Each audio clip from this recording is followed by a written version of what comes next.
And welcome back to The Watchman from TBN's Jerusalem studio. Well, when it comes to Israeli archaeology, Dr. Gabriel Barkai is a legend. Right now, he's in charge of the Temple Mount Sifting Project, and over the past few years, he has made some amazing discoveries that prove beyond a shadow of a doubt that the Temple Mount, yes, was once home to Solomon's Temple, to Herod's Temple, and much more when it comes to Israel and the Jewish people. Take a look.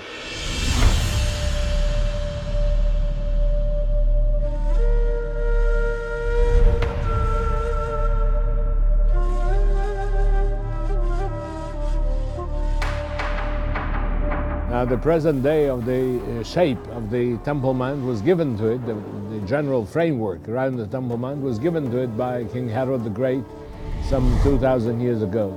That is, according to tradition, the place of the binding of Isaac. That is the place of the threshing floor of Aravna, the Jebusite, purchased by King David. That is the place where his son Solomon built the house of the Lord. And that is the place of the second temple built by the returnees to Zion from the Babylonian captivity. The Temple Mount is the soul, heart, and spirit of the Jewish people. Now, Dr. Barkai, just to give the viewer an idea of how important the Temple Mount is, the Jewish people believe that God's presence literally dwelled on the Temple Mount, right? And never left it.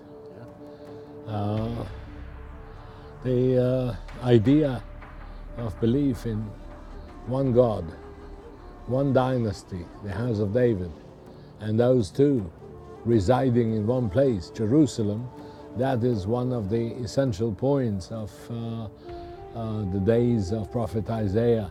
And it started then with the house of the Lord being the only possible place where God can be worshipped. In 691 of the Common Era, a most magnificent building was erected upon the Temple Mount.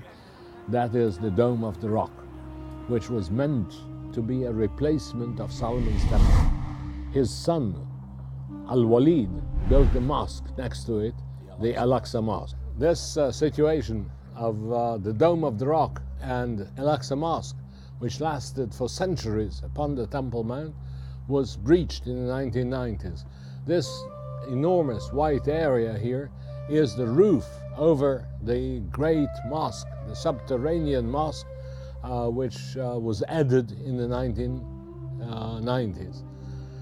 2 years later, in 1998, yet another mosque was built underneath the Al-Aqsa Mosque in a passageway, subterranean passageway, which led the pilgrims up towards the temple in some 2,000 years ago.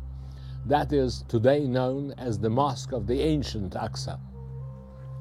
Together with these construction works, that we have already 4 edifices of the Muslims upon the Temple Mount, there was a change of the ideology. Instead of the noble sanctuary, the name Muslims used for the Temple Mount, they began to use the name Al-Aqsa for the entire Temple Mount and not only for the mosque.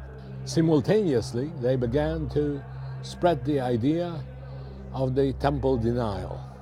There was no temple, neither of Solomon nor Second Temple. There was no temple in Jerusalem ever. 400 truckloads of soil saturated with the history of Jerusalem were removed from the Temple Mount and dumped into the Kidron Valley. You can see here the dumps at the Kidron Valley. And tell our viewers again, Doctor, who did this? It was carried out by the Islamic Waqf, the trust that runs daily matters upon the Temple Mount. Yeah. Now, with no authorization to do so. They took it upon themselves to, basically an attempt to bury the Jewish history of the Temple Mount. 2 of my students those days, they followed the trucks and found the place where the dumping took place. And they urged me to start a project for sifting. I got the approval of the university authorities, who asked the Antiquities Authority for a permission.